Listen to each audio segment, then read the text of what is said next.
Hello everyone and welcome to Not of This Realm, where we talk about comic books, movies, television, and action figures inspired by the realms of superheroes, sci-fi, horror, and fantasy. If this is your first time here, we hope you enjoy the video and consider liking it and subscribing to us. I'm Odd-Mando, and in this review I will be giving you my thoughts and opinions on DC's and HBO's The Penguin. After watching the season finale of The Penguin, I can confidently say that I am not okay. I feel shook, I feel deceived, and I feel like I personally got played by Oz. And I couldn't be happier. Let me tell you why. I will be including spoilers, so if you haven't seen the show, stop here and go watch it. I'll be here when you get back. The Penguin is not only one of the best comic book adaptations on par with the Dark Knight trilogy, but is also a masterpiece of a crime drama. In my opinion, the storytelling is arguably right up there with classics like Goodfellas, The Sopranos, and Scarface, to name a few. The Penguin takes place after the events of the Batman, where the Riddler floods parts of Gotham with a series of strategic explosions. We witness Oswald Cobb attempt to seize power over Gotham's criminal underworld, explore his past, learn about the city's crime families, and gain a better understanding of what life is like in Gotham, and why someone would feel the need to dress up like a bat and beat up violent criminals. The story is masterfully told with its creative team, from the writing to the directing, production, acting, filming, and editing. It all comes together to create an immersive experience that blends traditional storytelling with comic book elements. They've created an incredibly detailed world with history, a class hierarchy, rules, and a wide variety of characters that feel like real people with relatable backgrounds and motivations. It's also incredibly entertaining, with each major character making bigger and bolder moves and raising the stakes by leveraging people, money, and drugs against each other in every episode. In that respect, I would even compare the Penguin to video games like Grand Theft Auto 3 and 4. There are moments in the show that felt like missions from any of these games, where one of the central characters needs to accomplish an objective, but they have to get someone or something and overcome unexpected obstacles to get what they want. The setting of Liberty City also feels so much like Gotham, not only in appearance, but atmosphere as well. But the Penguin especially has a lot in common with Grand Theft Auto Vice City. I see a lot of parallels between GTA's Tommy Vercetti and Oz Cobb. Both are men that work for a crime family and go on similar journeys, which end up with them deceiving opposing organizations and taking over the criminal underworld in their respective worlds. My favorite thing about The Penguin is that it briefly tells and then shows us to elaborate and give valuable context and insight to the story. It does this by giving the spotlight to all the major characters in the series. Firstly, Colin Farrell does an amazing job of disappearing into the role of the Penguin. Of course, the incredible makeup plays a huge part in this, but it's his nuanced performance that really brings Oz to life, from the way he limps around to how he gives the Penguin a rough, gravelly voice that almost makes him sound like he's squawking. It's also Farrell's delivery and commitment to the role that anchors the show. As you would expect, he presents Oz as a cruel and manipulative character, especially with Victor, whom he demeans frequently in the beginning of the show, but then praises him for doing morally questionable things that work in his favor. And the scenes with Oz and his mom show that part of the reason he's doing all of this is to care for her and give her everything he thinks she deserves. And the fact that she has a degenerative disease just makes you want to see Oz succeed in this. There are also scenes where he comes off as sincere and misunderstood, like when he opens up to Sophia in the end of episode 3.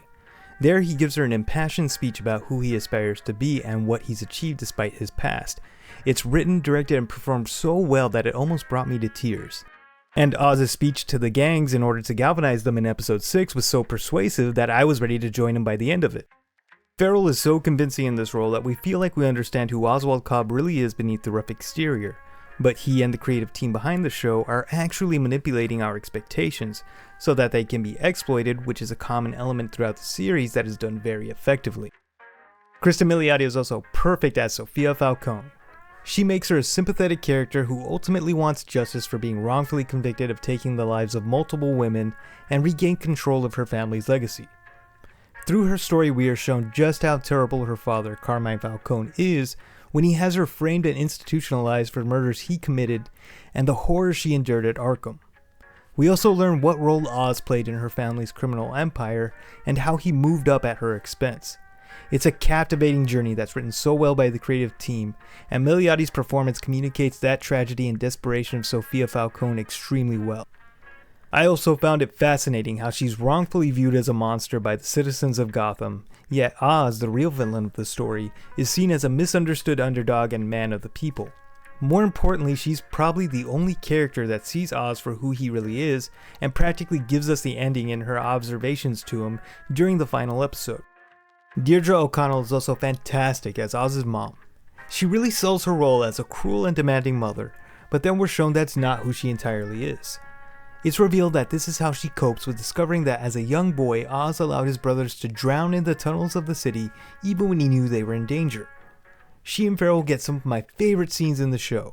They can be so intense and dramatic when they're together on screen, but it was the quieter moments that dealt with her illness that felt so authentic they still have me wishing for a better outcome. And then we have Renzi Feliz, who absolutely nails the role of Victor Aguilar, Oz's driver and protege. Feliz plays it so earnestly. His chemistry with Colin Farrell's Oz is amazing and a solid foundation for the show. Part of the reason it works is because Victor and Oz share similar backgrounds. They both grew up in poverty and aspired for more. They're also afflicted with an impairment that they have to overcome. Oz with his disfigured foot and Victor with his stutter. The element of water also plays an important role in their characters' development. They both lost family members to water, and the flooding of Gotham was a monumental shift in their lives.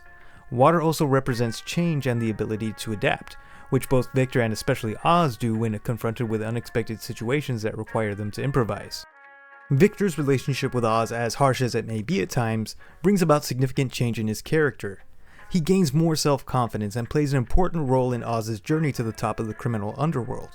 Unfortunately, this takes him down a dark path and he makes some terrible choices along the way. The key difference between them, however, is that Victor genuinely cared for his family and community, and Oz was always in it for himself and saw everyone as a means to an end. Feliz does a superb job in every scene he's in, conveying Victor's growth, trauma, and inner conflict. It makes his character arguably the most authentic and relatable in the series, which makes his fate so incredibly heartbreaking. And last but not least, we have the city itself. Gotham feels like an actual city with real people living in it. I love how the creators of the show use the city to show the large divide between the rich and the poor. Oz even uses this disparity to his advantage throughout the entire show.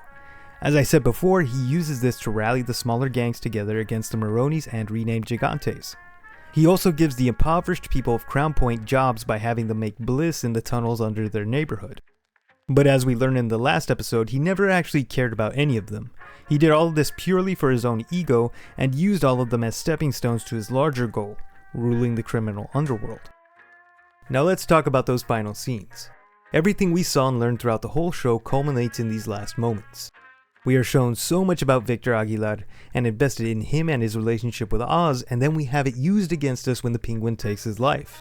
Once again, water has a presence in the end of their story when the Penguin throws Victor's license in the water, making him a nameless John Doe in Gotham despite everything he did, and symbolizing Oswald Cobb's transformation into the Penguin.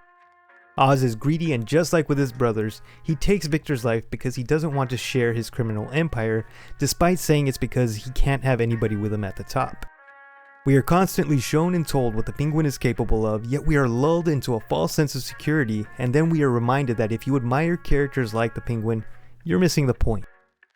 Just in case we didn't understand that when the Penguin got rid of Victor, we are also shown that the Penguin didn't honor his mom's wishes by keeping her in a vegetative state for the sake of his own ego.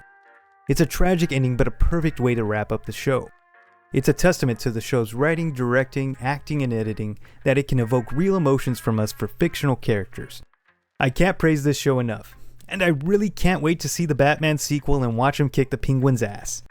Until then, I'm going to fire up my console, play the Arkham games, and do it myself over and over again. I would give the Penguin a perfect score, but there was one thing that always bothered me during the whole season. With all the detail and attention given to the Penguin's makeup, I can't get over how slim his hands were. They definitely weren't the hands of a man as hefty as Oswald Cobb. For that, I give the Penguin 2 beatdowns from the Batman out of 9. Did you watch DC's and HBO's The Penguin? What did you think? Do you agree or disagree with my thoughts on it? Let us know in the comments. If you are new to the channel and interested in comic books, movies, television, and action figures inspired by the realms of superheroes, sci-fi, horror, and fantasy, then please consider subscribing to us. I'm Odd-Mando from Not of This Realm. This review was written by me and edited by the lovely Ostra Vixen. Thank you so much for watching, we really do appreciate it. Be safe and take care.